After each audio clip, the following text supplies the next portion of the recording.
Hi, this is Brad with Copper Creek Cuts, a lawn care company in Northeast Florida. Today we're going to do a quick overview and demonstration of the Ego commercial backpack battery and commercial handheld blower.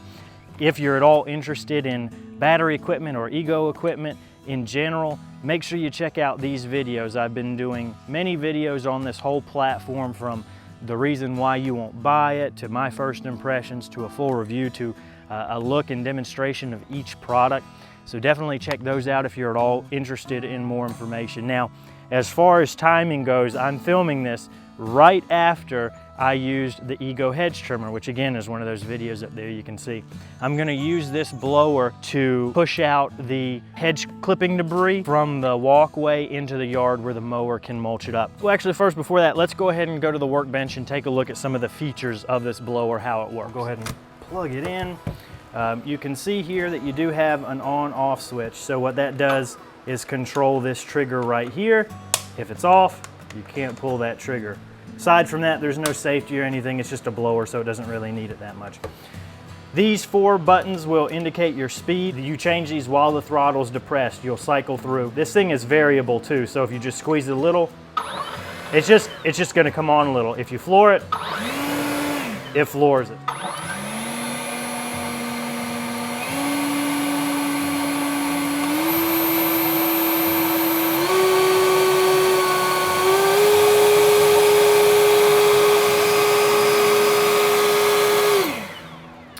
So you've got 1, 2, 3, 4, and then turbo. All I ever really found myself using was turbo. This is only 600 CFM, so it's still absolutely nothing compared to the gas backpack pattern. It's still nothing compared to the gas backpack batteries that I use. Backpack, that's not even right. This at 600 CFM is still nothing compared to the gasoline backpack blowers that I use, so I always found myself running it on turbo, and it still wasn't what I was used to. The other thing that I mentioned in my first impressions video, and I doubt with the lighting you'll be able to see, so I'll probably just throw a clip in. There is foam on the interior of this tube and the back. I work in extremely dusty environments down here in Florida, so I don't know if over time that would be an issue, but I don't like the idea of foam being the main component of what's in that air intake. I just feel like that's asking for dirt and grime to collect, and like I said, I don't know if it would be a problem long term. I just know I don't like the idea of it. When I'm looking at this lineup, it's comparing it and judging it for a commercial user. This blower is one of the biggest weak points of this entire system. People who are used to using gas backpack blowers, this is a major step down. So I don't want anybody thinking that I'm saying this isn't a well-performing handheld electric blower, because it is a well-performing handheld electric blower.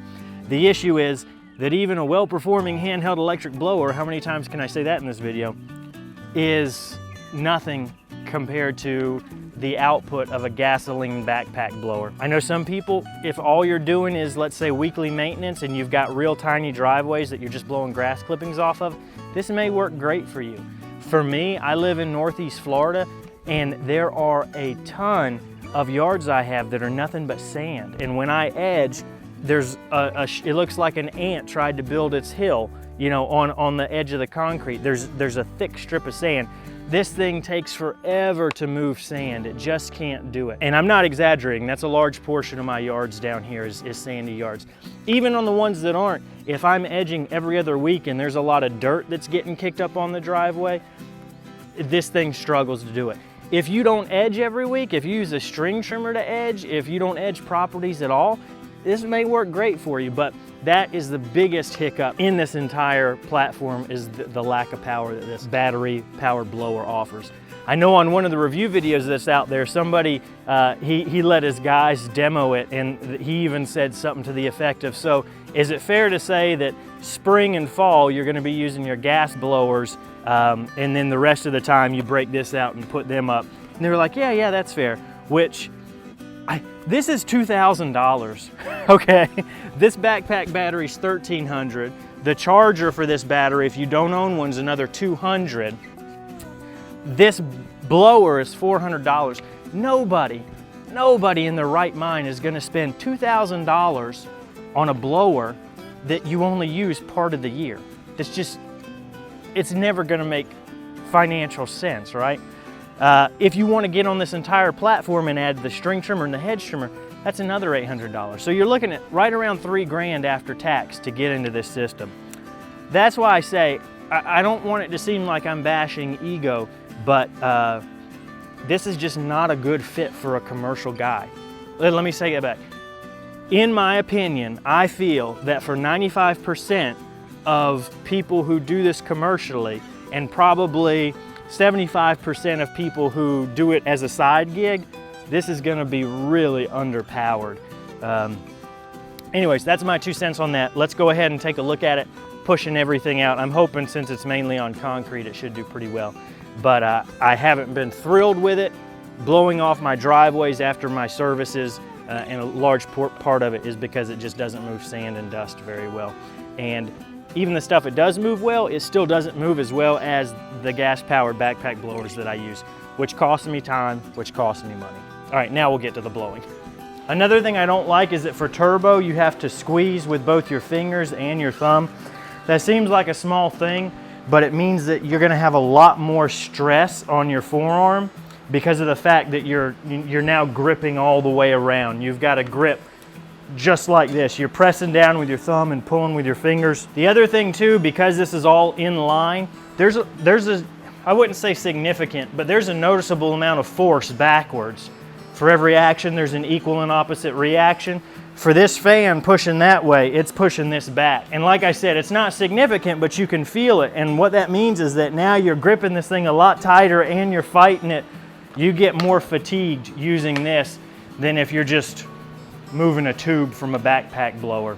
The other thing is you do have to switch this from time to time because of the fact of that fatigue wearing out your forearms. Let me be more specific. I had to switch it out from time to time because of fatigue. You might not have to. That's not as big an issue as I thought. If the cord's in front of you, it's easy to swap it around. So anyways, that's my thoughts on that blower. If you've got any questions that I didn't answer, please feel free to leave them below. I respond to comments almost daily, no matter how old a video is. If you want to see some more videos, here's a few that YouTube thinks you might like. And please consider subscribing. That helps me out so much to see that number go up. It also means that if you do that and click the notification bell, that you'll get updated when new videos are posted. Otherwise, YouTube won't let you know. Thank you so much for watching. I really do appreciate it.